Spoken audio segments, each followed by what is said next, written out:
বসিরহাট উত্তর 24 পরগনা হাকিমপুর চেকপোস্টে 65 জন বাংলাদেশি দেশে ফেরার জন্য বিএসএফ এর কাছে আত্মসমর্পণ করেছে। উত্তর 24 পরগনার বসিরহাট মহকুমার স্বরূপনগর থানার হাকিমপুর লাগাতার বাংলাদেশে অনুপ্রবেশকারীরা ভারতে প্রবেশ করার পর হাকিমপুর সীমান্ত এলাকা দিয়ে ফেরার চেষ্টা করছেন।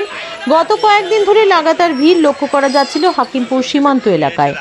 আজকে সকাল থেকে রীতিমতো উল্টো পুরাণ। আজকে সংখ্যাটা এসে দাঁড়ালো মাত্র 65 জন বাংলাদেশি অনুপ্রবেশকারী, যারা বাংলাদেশ ফেরত যাওয়ার জন্য সীমান্ত এলাকায় এসে ভিড় জমিয়েছে।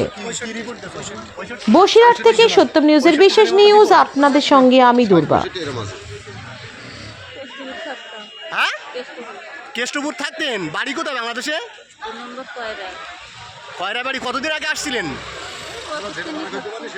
বছর তিনেক আগে।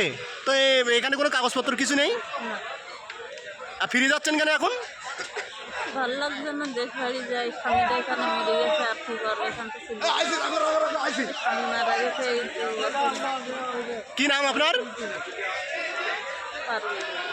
হ্যাঁ, সাতক্ষীরা। এইখানে থাকতেন কোথায়? আটঘরা থাকতাম। আটঘরা? কোন আটঘরা? বাদুড়িয়া? ও, চেনাপাড় আটঘরা। এই কত বছর আগে আসছিলেন? 5 বছর। তো এখানে কোনো কাগজপত্র কিছু নেই? না।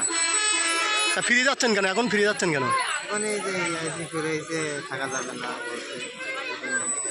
চলে যাচ্ছে। আর অনেকদিন হয়ে গেছে, আর কতদিন থাকবো। কোন বর্ডার দিয়ে আসছিলেন আসার সময়? ওইটা বলতে আরো নয়, একবারই ঢুকছে আর এই শেষ বেরোচ্ছে। কতদিন আগে আসছিলেন? এখান থেকে 4 বছর আগে। কি নাম আপনার? আব্দুল জলিল।